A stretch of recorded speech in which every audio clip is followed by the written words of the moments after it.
Hi friends, I'm Bryn. And I'm Katie. And this is Friends Who Crime. Friends Who Crime. Hey guys, welcome back to another episode of your favorite podcast. Real quick, make sure you follow Friends Who Crime on Instagram. Also, I am currently booking guests to be on the podcast for the next few months, so if you are interested in being a guest and hanging out with me and the cats and talking about crime, then let me know. Message me on the Friends Who Crime Instagram. That's the best way to get a hold of me. We can record in person if you're in Austin, or we can record remotely if you're anywhere. I have that all set up now, so yeah, send me a message. 10 out of 10 recommend being a guest. Speaking of guests, joining me today is my amazing co-conspirator in all things crime, Katie. Hello. Welcome back to the pod. First repeat real guest, not discounting Nico's campfire attendance. Yes, true. But I'm the best. And Nico, I'll fight you. I plead the fifth. So Katie, how are you doing? I'm doing pretty good. I'm hanging out with some cats and with my bestie. Yeah. Good change of pace from my gigantic puppy dog, which is all consuming for my entire life right now. It's like dog or work, and that's my whole life. Solid. Yeah. Are there any updates on life since the last time you were on? No. I'm boring. Which That's is a good thing. Yeah. You know, I do have like things in the future I'm excited about, taking a lot of trips over like the summer and like October and things like that. So I'm sure at some point there will be updates, but for now I'm like, no, same person, still just like a therapist, friend, true crime, fan of podcasts, don't watch documentaries. I'm answering questions that you haven't even asked yet, but I know the questions. Yeah. I've been here before. You have. I've been here since before you had 2 microphones to record. It's true. It's true. We were just talking about how different it is from episode 1 to episode 18. Yeah, it was kind of a janky setup for that first run, and it looks nice now. Yep. It also didn't have a lot of editing. Just kind of went through and let it happen. And that's fine. Yeah. That's a first episode for you. Yeah. So here we are. So you're still doing the family counselor stuff? Mm-hmm. Yes, I am an LPC LMFT, so licensed professional counselor and licensed marriage and family therapist. Awesome. For my interruption today, I didn't really have anything, and then Katie informed me that she does. So take it away. I do. Oh my gosh. I have a interruption in the shape of a package for you. Oh my gosh. From my apartment. Is this what I think it is? It is what you think it is, because we talked about it like 2 days ago. Yes. Happy belated birthday. This is your very belated birthday gift. Thank you. That you witnessed me have in my apartment, and I was like, I'm gonna get that for you. So it's a star projector. It's like Aurora Borealis vibes. And you can project different colors. You can change the colors. Wow, nature sounds. I'm gonna be so zen. Oh, hell yeah, you are. It's gonna be a good time. Thanks so much. I know you love a good mood light in your apartment, so. I do. It's gonna be on all the time now. Excellent. Just so everyone knows, it's anytime I'm recording this is going to be projected onto the ceiling from now on. Hooray! Ready to dive into the case? You betcha. This one's a little less who done it and a little more who in there done it. What? And before we start, quick trigger warning for sexual assault, abuse, and a very brief mention of suicide. Just be aware that those things are included in this episode. It's a pretty heavy one. Today we are tackling a case that kind of broke the mold. It inspired books, documentaries, and even a Hollywood movie. What? We're talking about William Stanley Milligan, better known as Billy Milligan, or the campus rapist, and the man with 24 personalities. Oh boy. Oh boy. So you were like, I've got a therapist friend. What story do I want to do for my therapist Pretty friend? much. Pretty much. Perfect. So this one's kind of a doozy. It's disturbing, it's terrifying, and it's actually the first time in U.S. history that someone was acquitted of major crimes by reason of dissociative identity disorder. Interesting. So let's talk about Billy. William Stanley Milligan, originally born William Stanley Morrison, entered the world on February 14th, 1955 in Miami Beach, Florida. Happy Valentine's Day. He's a Valentine's Day Aquarius baby. His early years were categorized by chaos and instability. His biological father, Johnny Morrison, grappled with severe alcoholism and depression, which culminated in his suicide in 1959 when Billy was only 4 years old. Oh gosh, the trauma. Following this loss, Billy's mother, Dorothy, relocated the family back to Ohio. She briefly remarried her ex-husband before meeting a man named Chalmer Milligan. Okay. And I don't know why the past few cases there's been a lot of Ohio. It's kind of a... Why Ohio? It's like, why is this happening? Why Ohio? In 1963, Dorothy married Chalmer. He actually adopted Billy and his siblings, so their names legally changed from Morrison to Milligan. That's cute. It's at this point that Billy's life took a very dark and formative turn. That's not cute. No. Billy endured severe physical and sexual abuse at the hands of his stepfather. This was corroborated by other members of Billy's family, though Chalmer himself consistently denied it until his death in 1988. Well, sure you would. The brutality of the abuse was extreme, including sodomy and Billy being forced to dig his own grave, only to be buried alive in it. Whoa. Yeah, it was bad. That's trauma on trauma. Chalmer was a, vile, festering hemorrhoid anal fissure of a human being. God. Billy's childhood trauma is understood to have directly led to the fragmentation of Billy's mind. Mm-hmm. The human psyche, when subjected to overwhelming pain and fear, as you know, can develop complex coping mechanisms to survive. In Billy's case, this manifested as dissociative identity disorder. Mm-hmm. There's a book called The Minds of Billy Milligan by Daniel Keyes that documented Billy's first 3 alternate personalities: a no-name boy, Christine, and Sean. And those 3 emerged by the time he was only 5 years old. Oh, so that was after the grief trauma. Yes. Okay. And these alters were a psychological shield, kind of a way for his mind to compartmentalize and escape the unbearable suffering that was his stepfather. Ugh. And it's a really important part of this case. Okay. It's a lot of what we're going to talk about today. For those unfamiliar, dissociative identity disorder has been known as multiple personality disorder historically. And Katie, I know D.I.D is really complex. Can you talk to us a little bit about what D.I.D looks like and what we should understand about it? Sure can. While I pull up my Diagnostic and Statistical Manual of Mental Disorders, edition number 5. Because you did not tell me anything about this, so...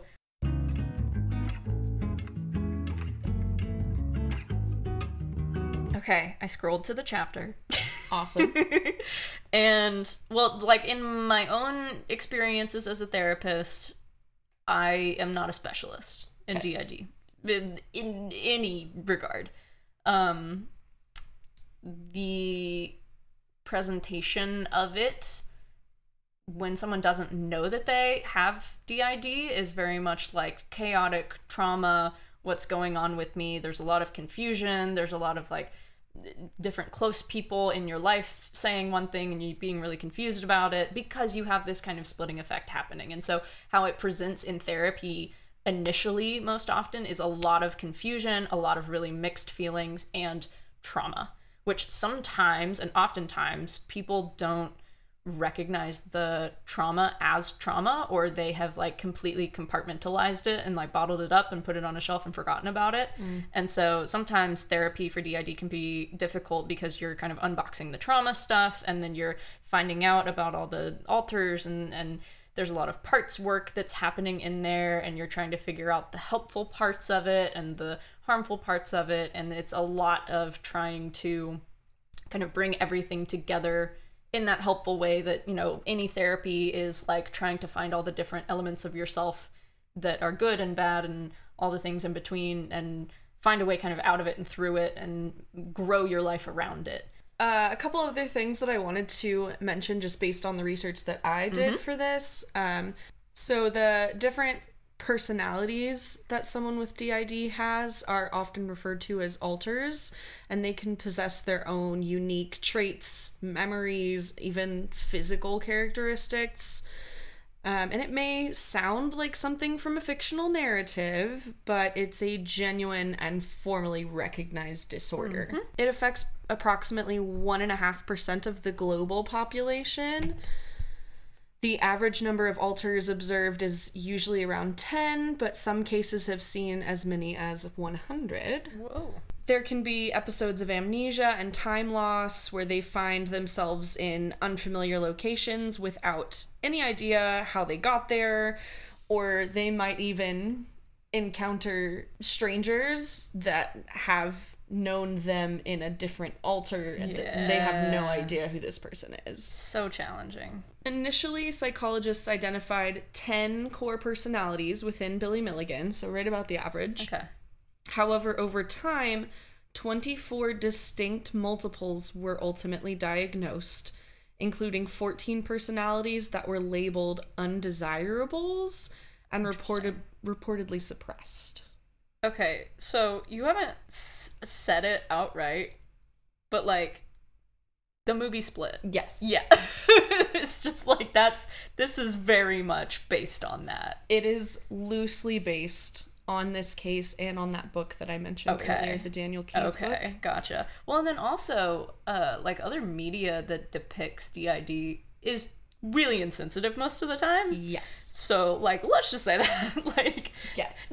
Media does not do well to portray what they often just say, like, split personality disorder. It's like, okay, well, you're not even using the right terms anymore, so clearly there's not sensitivity happening here. So Billy Milligan wasn't just one guy. He was a whole dysfunctional commune living rent-free in his head. It's like the Avengers, but unhinged, where everyone has a different superpower and most of them are really good at committing felonies.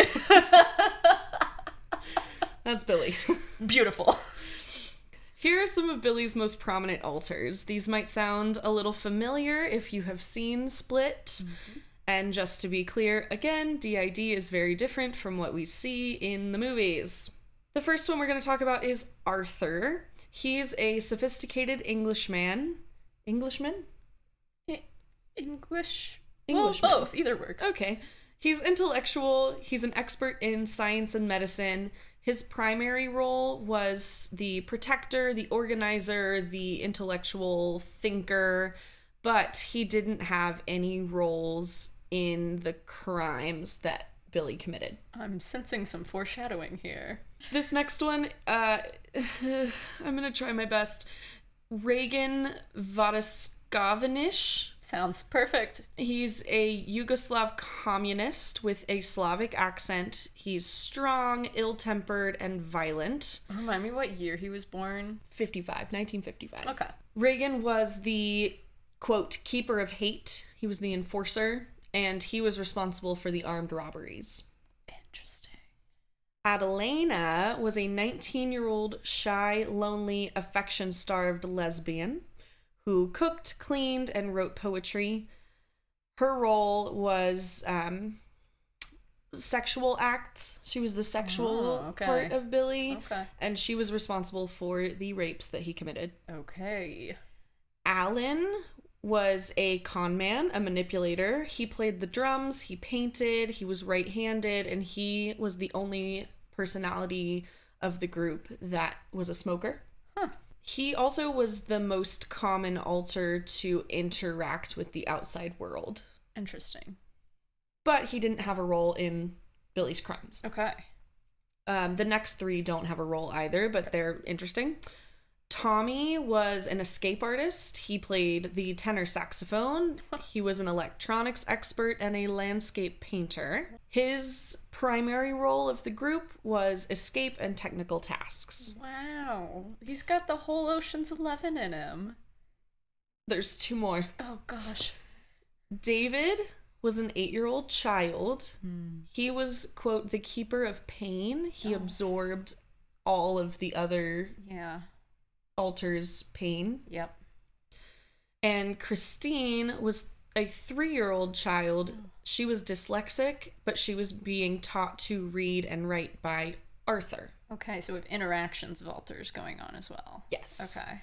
She often stood in the corner for trouble at school. Oh, I love these kids in him. They're just little kids. They're just out there trying their best. Yeah, we've all got, like, parts in us. And, like, if you ever do, like, internal family systems, IFS, as a therapy modality, it is so awesome to, like, internally kind of perseverate yourself and imagine yourself as a child, and you can, like, talk to yourself as a child and things like that. I mean, D.I.D takes it to a next level, obviously, as a coping mechanism, but, like, just these kids are trying their best, man. Mm-hmm. These kids. These personalities were a highly organized, albeit pathological, internal system. This goes beyond the presence of multiple identities. It was developed for survival of Billy's overwhelming trauma. Each alter appeared to serve a distinct, specialized function within the overall personality structure, which, while initially was a coping mechanism, ultimately contributed to the destructive outcomes that defined his life. This stuff runs really deep. Yeah. Billy Milligan is mostly known for the highly publicized Ohio State University campus rapes, but there were plenty of things that happened before then. In 1975, he was already incarcerated at Lebanon Correctional Institution in Ohio for previous charges of rape and armed robbery. Whoa. He was a repeat offender, not a first-time criminal whose actions just suddenly manifested with a new diagnosis. Yeah. He was released on parole in early 1977, and like a bad penny, he quickly resurfaced and his criminal activities started again, and he escalated quickly. He's young when these are happening. Yes. Wow. Just months after this guy was released on parole, Billy Milligan was arrested again, this time for raping 3 women on the Ohio State University campus. Oh, parole. These rapes earned him the nickname the Campus Rapist. One of his victims identified him from police mugshots of sex offenders. Fingerprints lifted from another victim's car provided proof of his involvement. The fact that he used a gun during these crimes and that firearms were later discovered at his residence meant he also had unequivocally violated the terms of his parole. Can't be doing any of those things on parole. He was indicted on 3 counts of kidnapping, 3 counts of aggravated robbery, and 4 counts of rape. And yes, friends, 4 counts of rape for 3 victims. Oi, oi, the math oi, isn't, oi. It's not pretty. The math is not good. No, it's not.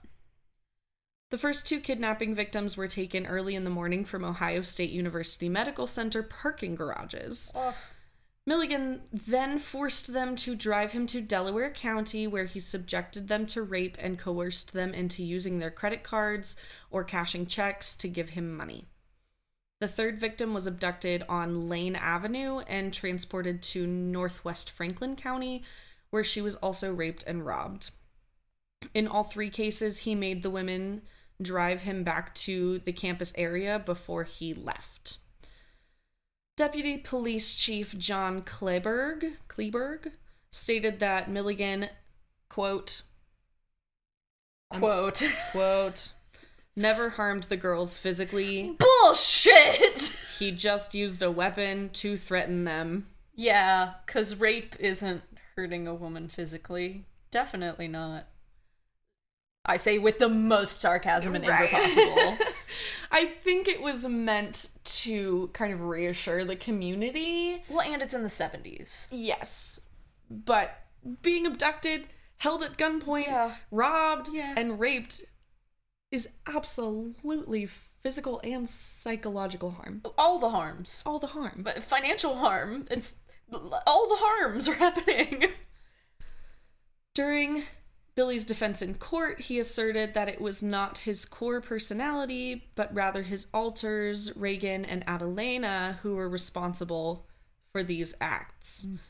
Reagan was the keeper of the hate, and she committed the robberies, while Adelena, she was the shy, lonely lesbian, and she carried out the rapes without the knowledge of Billy or the other alters. So according to Billy, it wasn't him doing all of this, but Reagan and Adelena. And this is a bad joke, I'm sorry, he's a human hot pocket of crime. All sorts of crazy stuff crammed inside, and it's gonna cause problems. It's gonna burn ya. And when you microwave it, there's still a cold spot in the middle. And then some of it's like oozing out of the sides. So Katie, if it was Billy's alters that were responsible for the crimes from a psychological perspective, how does this concept of amnesia or time loss play into his responsibility? Is it a case of like the body did it but the person didn't? Gosh, now we're into like ethics, and I don't think there is necessarily, to my knowledge, like a one right answer. I think it's debatable in certain ways. Certainly, like, Billy as a human is responsible for what Billy as a physical body did. And it's a little bit similar in the amnesia way to, like, if you got blackout drunk and then drove your car and killed a bunch of people in your car, like, it's not like, oh, but I was blackout drunk, that shouldn't count, right? It's like, no, you still did all of these things in your body, even though it wasn't you necessarily doing them, so we gotta hold someone responsible, and you're the one who chose to drink, and so let's hold you responsible for that. With Billy, that's so interesting, because it's not like he chose to get, like, traumatized as a child and, like, chose to have D.I.D. And so there is this separation of, like, responsibility versus not versus... It's so complicated. And that's part of what makes this really interesting. God, what an interesting case.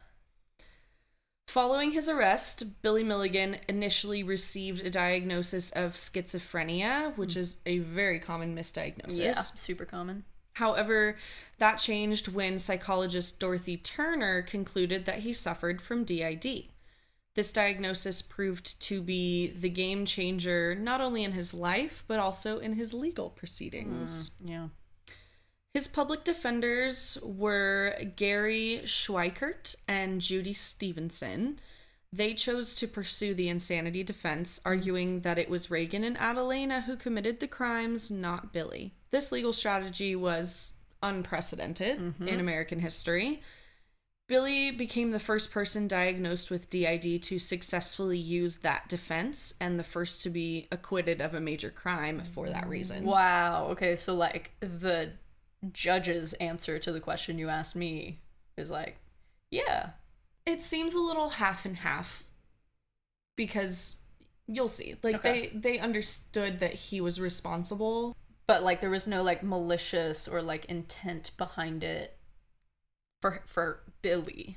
Yes. Instead of a prison sentence, he was committed to a series of state-run psychiatric hospitals. That is a fitting verdict. Yes, okay, cool. Quote, until such a time as he regains sanity. Okay, problematic. And, like, that whole time period of, you know, hospitals, asylums, whatever words that they were using in the 70s, they weren't great places. There's a lot of abuse happening at those places. A lot of medical abuse, emotional abuse, physical abuse, financial abuse happening at all of these places. So it's like, hey, you got some trauma? You're coping with your trauma with this thing that caused you to do crime? Guess what? We're going to traumatize you more.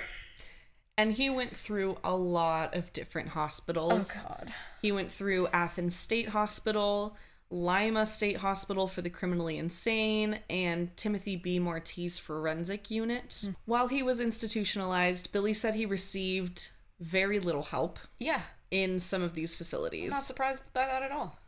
It was also during this period that he claimed even more personalities emerged, bringing that total number to 24. Well, he has more traumas to cope with at that point, so yes. The trajectory of his institutionalization and eventual release shows the challenges and potential failures within the mental health and legal systems in managing these complex cases like D.I.D., especially when public safety is a concern. Yeah. In 1986, Billy Milligan escaped from the Central Ohio Psychiatric Hospital. Oh, buddy. I wonder who was his main when that happened. It's the escapist guy, Tommy. Okay. Tommy. Tommy escaped and brought Billy with him. While he was out running amok under the alias Christopher Carr, he became a suspect in the abduction and killing of his roommate. Oh my god. And was also linked to another unsolved murder. Oh my god. Yeah, He's doing it all. he's up to something. Oh my god.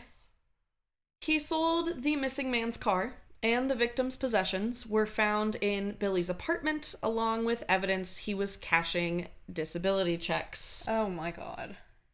But no concrete evidence or body was ever found. Back then, it was no body, no crime, and he was never formally charged. So he's got 24 personalities, gets off on an insanity plea, and then decides to go on a little mental health retreat that ends up with him allegedly offing his roommate. A mental health retreat? No! Some people think that he was making up the whole D.I.D. thing. And sure. if so, then he is just like his stepfather, a festering hemorrhoid, but assuming his D.I.D. was for real, this guy is a dangerous person to have running around. Yeah, absolutely.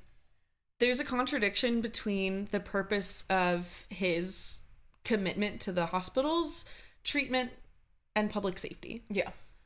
And the actual outcomes from the treatment. Sure. His escape and the suspicions of new murders tell us that his treatment wasn't working. Right, it's supposed to be rehabilitation. Yeah. And he was not rehabilitized. Rehabilitated? That's the one. Who's the therapist here? His eventual discharge, despite the unresolved suspicions, revealed a system that struggled to manage his condition. His eventual discharge, despite the unresolved suspicions, revealed a system that struggled to manage his condition or ensure that he actually no longer posed a threat. Yeah, dude definitely posed a threat. The justice system has always been flawed. We've talked about this before. They didn't provide him with adequate care, they didn't do a great job with security, and they didn't make accurate assessments before they released him. There's literally things on his record that they're like, he may have murdered this person. Yeah. And he definitely murdered this other person. Yeah. We just can't prove it. And he escaped from us before, and... But we're just gonna let him go. It's fine. Bad. They either couldn't, didn't want to, maybe it slipped through the cracks, but they didn't want to put in the effort. Right.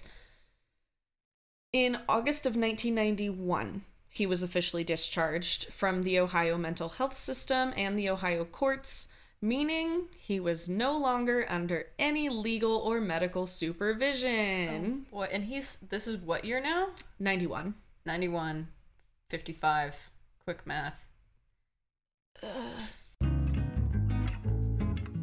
36. 36 years old! And we definitely didn't ask Alexa for help. So, this guy's 36 and he's discharged. Discharged, yes. God. He moved to California, where he owned a production company called Stormy Life Productions. He wanted to make a short film that apparently never came to fruition. Then he disappeared from the public eye. He went off the grid. I don't blame him. Yeah. He resurfaced briefly in 1996, but Billy Milligan died on December 12th, 2014 at the age of 59. Wow. Which is pretty young. Yeah, 59's young. It's young. Got like But who knows what was going on after he dropped off the face of the earth. He might have been... Right, when he's not in the public eye, what kind of crimes could he have been committing? Like, anything, basically. His father was an alcoholic, so it runs in his family. Yeah.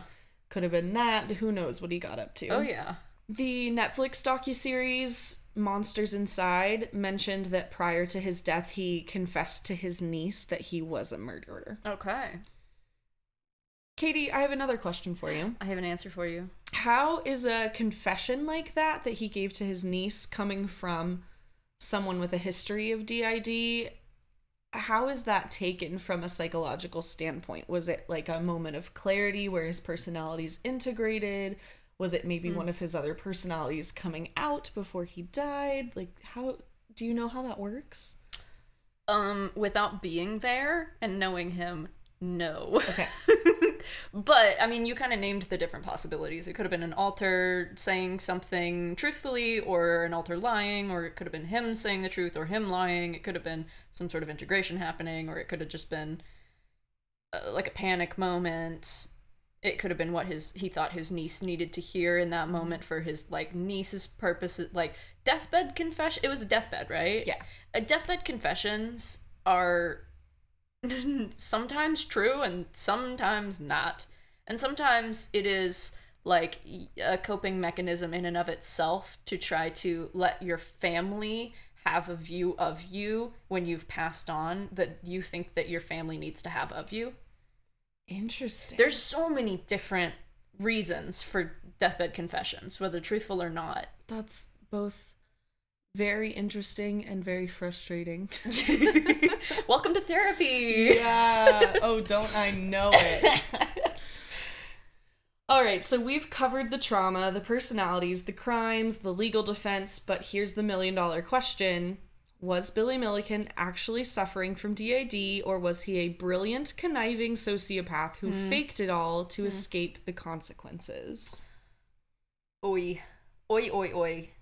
The world is very divided on this. It's very, very divided. There's that many naysayers? Some people just immediately dismissed his diagnosis outright, arguing that having multiple personalities was either a normal human thing or that the defense itself was completely made up. Sure. Oh, that sucks. For people with D.I.D. Right. that are real and have this diagnosis and need help and need a lack of stigma to exist in the world, and then people like this come along and naysay, and it's like, well, you're just a liar. You're just making all of it up. You're just looking for excuses. Like, this is all terrible.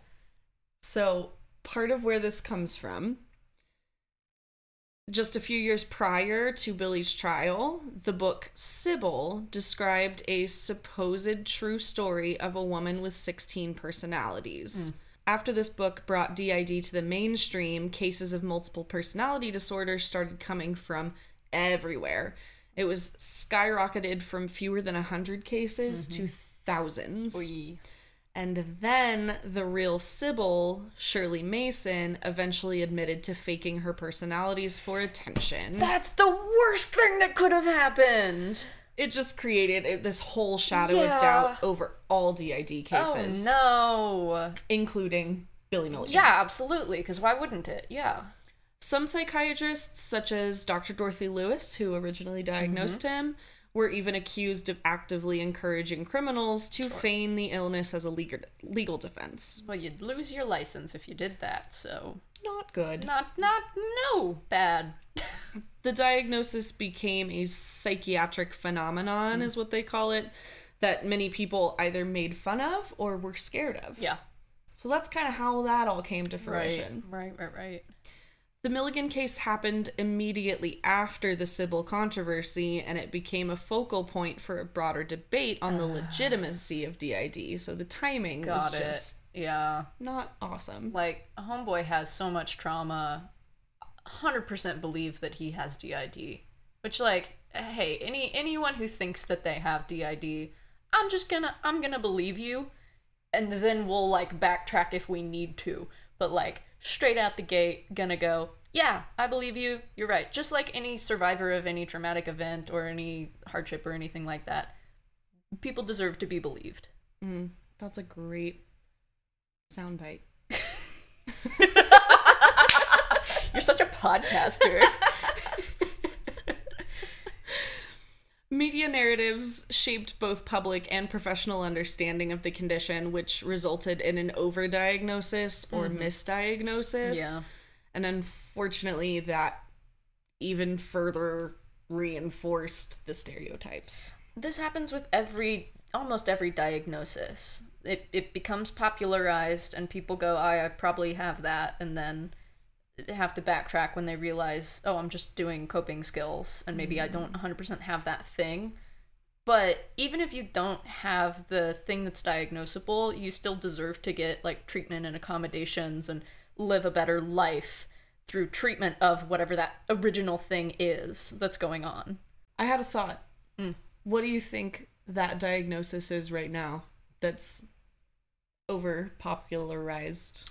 Well, there's a couple, like, TikTok made, like, tic disorders in teen girls really popular when it first came out. Because a lot of creators were, like, showing their tic disorders on the platform, and so a bunch of this was, like, in lockdown, like, 2020, so a lot of other teenage girls who are looking at creators are creating these algorithms that just show them a bunch of people showing either real or fake tic disorders, and then they start going, oh, well, this thing that I do feels like a tic, so I probably also have a tic disorder too. Like, that's one. And then autism, ADHD, anxiety, depression, like, these right now in popular media are the really big, like, buzzword things where it's like, oh, well, if you do this one coping mechanism, that means you have ADHD. Oh, do you have hyperfixations? That means you must have ADHD. Oh, do you sometimes have difficulty where you feel like when you come home from a bad day, you take your mask off? Well, masking is part of autism, so you must be autistic. And everybody is just looking for an answer of going, what is this thing that's making me not feel normal? Oh, I finally have an answer and I can get help for that thing? Awesome. And I say, great, roll with it. You might not actually have that diagnosis, but get that help, girl. That's a good point. If you don't know me personally, I have a little smorgasbord of things going on. I do have ADHD. I've been formally diagnosed with it, but Instagram thinks that I'm autistic. For sure. Mine does too. And every time I see like a meme or a reel that it suggests to me that's like, are you autistic? I'm like, maybe. What if I am? Am I? But to me, it's like the ADHD treatment and the stuff for anxiety, depression, bipolar, like that all helps me become a normal functioning human. So it's like I don't need the treatment right for autism. She's a bit of a hot pocket herself is what she's saying. Anyway, even with the controversy and skepticism, the Harvard Review of Psychiatry published a 2016 study saying that D.I.D. is a real disorder and not a fad. The study noted that cases consistent with D.I.D. have been described in medical literature for hundreds of years, and the DSM, which we conveniently have at our disposal today. Got it in my lap on my laptop. It's been recognized in the DSM since the 80s. Okay, I need to interrupt you here, though, to say, just because it's in the DSM does not necessarily mean that it is like a diagnosable mental disorder. Because, you know what used to be in the DSM? What? Homosexuality. Oh my. So, grain of salt. Side note, happy Pride Month, everyone. Hi, gay. Okay, so this study and DSM, the study highlighted that most people who meet the diagnostic criteria for D.I.D. are often misdiagnosed for a period of 6 to 12 years before receiving an accurate diagnosis. That's awful. So at this point, I would love for you, Katie, to read the diagnostic criteria for D.I.D. I would love to read the diagnostic criteria too. Okay, we've got dissociative identity disorder. The diagnostic criteria: A, disruption of identity characterized by 2 or more distinct personality states, which may be described in some cultures as experience of possession. The disruption in identity Involves marked discontinuity in sense of self and sense of agency, accompanied by related alterations in affect, behavior, consciousness, memory, perception, cognition, and/or sensory motor functioning. These signs and symptoms may be observed by others or reported by the individual. There's so many jargony words just in A, and there's A through E here. Yeah, it sounds like a You have to like be in the know and have a lot of training to even know what some of those things are. It sounds like one of the medication commercials. If you may be call your doctor. Yep, that one. Definitely. We can circle back to some of these things, but then B is recurrent gaps in the recall of everyday events, important personal information, and/or traumatic events that are inconsistent with ordinary forgetting. C, the symptoms cause clinically significant distress or impairment in social, occupational, or other important areas of functioning. C is on every diagnosis. You have to have clinically significant distress or whatever the rest of it said for any diagnosis. D, the disturbance is not a normal part of broadly accepted cultural or religious practice. Ooh. Not everyone says that, but because sometimes it can be mistaken for like possession or things like that, they do include cultural significance here. It says a note, in children, these symptoms are not better explained by imaginary playmates or other fantasy play, because those are totally normal, not D.I.D. Yeah, I had an imaginary friend. I think we all did. What was yours named? Bug. Mine was Mooney. Mooney? And apparently my mom's imaginary friend was named Mooney too. Weird. And I told her one day and she was like, who did you just say? What are you talking? Did you read something that said I'm like, no, this is my imaginary friend that I'm talking about. Weird. Yeah, I don't know. No explanation there. And then let's finish it out with E. The symptoms are not attributable to the physiological effects of a substance or other medical condition. And that one's on every other thing as well. Every other diagnosis. So you can't attribute it to blackouts from like drugs or alcohol or whatever. So like in summary, you have to have the kind of splits, the alters, that aren't explained by other stuff, and they have to be observed by yourself or other people. They have to have recurrent gaps in the recall that aren't just ordinary forgetting, causes you clinically significant distress. Clinically significant distress? What is clinically significant distress? Great question. Another thing that could rule out D.I.D. is like, it's not possessions, but if you're like in church and the Holy Spirit moves through you, hey, do you now have an altar of like Jesus? No, that's culturally appropriate in some churches, and so not considered part of like that. That is the nitty gritty of like all of these different things have to go into play of actually diagnosing this. And I will say, this is the DSM-5, and the DSM that they were working with back in the 70s would have been DSM-3. But for our intents and purposes, this is what D.I.D. is today, in 2025, in June. Cool. Yeah. Cool. Thank you for all of that. So many words. It was just one of the really important things to me during this episode to talk about what D.I.D. actually looks like. Mm-hmm.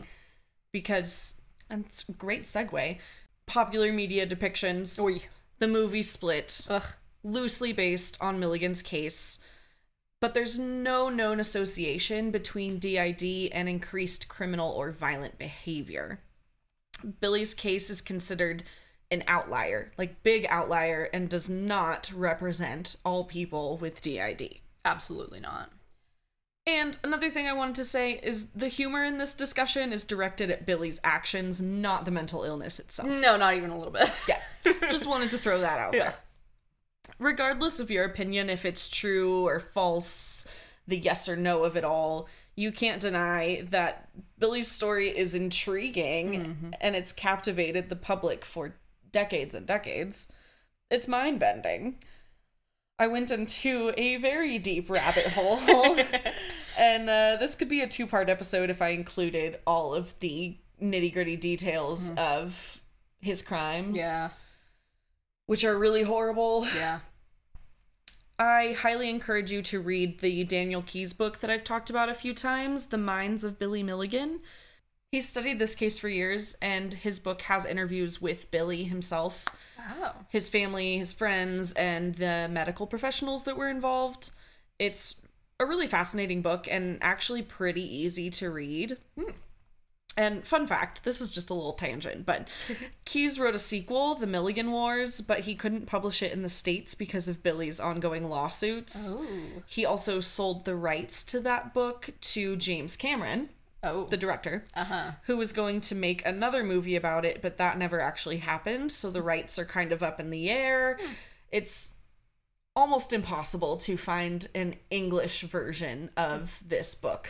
Interesting. I looked. I bet you did. The Netflix documentary is also really good. It's called Monsters Inside: The 24 Faces of Billy Milligan. It also has interviews with people connected to the case, including Billy's siblings, and you can hear tape recordings of Billy's actual psychiatric sessions. I thought it was good. Reviews tend to be mixed. Some critics say that the reenactments in there are headache-inducing or overproduced, that the production quality is weird. I didn't think so, but you can see for yourself, and please let me know what you think. Pop over to our Instagram. Plug. Billy's story has also served as an inspiration for fictionalized adaptions, including the Apple TV miniseries The Crowded Room. And that stars Tom Holland and Amanda Seyfried. Ooh, hot people. Draws inspiration from the case, but it's not a direct adaptation. Okay. And of course, the psychological horror film Split that we've talked about a few times here features James McAvoy as a character with 24 personalities who holds teenage girls hostage and is loosely based on Milligan's crimes and D.I.D. It's honestly, I love that movie from an acting standpoint. Oh yeah, James McAvoy does an absolutely phenomenal job. Just the... Like, how can you go from highs to lows so fast without cuts in the scene? Like, right. Oh my god. His changes, like his physical demeanor changes with each personality. It's just wild. And he does all the accents. Yep. And he changes clothes. I mean, it's wild to think about. And he's acting in some of the scenes, because I've seen it, but it was like a million years ago. He himself is an actor, and then he's acting like an alter who's acting like another alter sometimes. Right. That's some what's the Tropic Thunder? I'm a man inside of another man inside of another man. Sorry, I love Robert Downey Jr. Anything I can make a reference to him, I will. Again, go watch it. I hated the ending. It's unsettling, but go watch it. Let me know God, what I you forgot think. that ending. The ending. Wait, he like turns into a beast, right? Well, spoilers, but yeah, it's been out since 2016. It's old enough now. That's 9 years ago. Yeah, he turns into a supernatural monster, and then there's a couple of sequels that tie in as a series. But yeah, again, go watch it. Let me know what you think. And that's the wild, tragic, and perplexing case of Billy Milligan. Wow. It forces us to think about some heavy questions around trauma, mental illness, what it means to truly be responsible for your actions. Yeah. The human mind is wild. There's a really fine line between sickness and evil sometimes. What do you think? Any other... Oh gosh, so many thoughts. Where to go? As like a therapist and like advocate for mental health, I'm upset that there's so many naysayers. Because it stigmatizes mental health. And anytime you stigmatize mental health, it makes people who need help less likely to seek out help. Whether it's someone with actual D.I.D. or someone just suffering from trauma, suffering from grief, the things that this guy went through in his life, like, you deserve help no matter who you are, where you are, when you are. You deserve to be believed, and like, there's not necessarily inherently something wrong with you. We are all like victims of the things that we consume and the things that have gone on in our lives, and not to say that the things that you do shouldn't like that you shouldn't be held responsible for the things that you do. Like if you're hurting people, you should be held responsible, and you are a victim of trauma. Like all things can be true at the same time.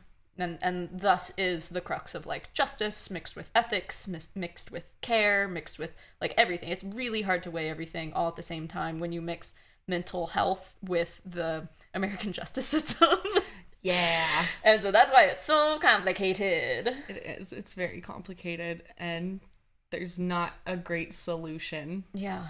So this was the first one. Was this like the only case that D.I.D. has gotten someone acquitted from crimes?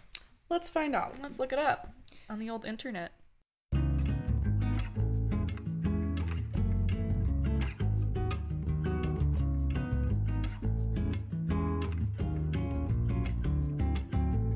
Okay. The most well-known case is often the case of John Hinckley Jr., who was found not guilty by reason of insanity after attempting to assassinate President Reagan. Whoa. Yeah.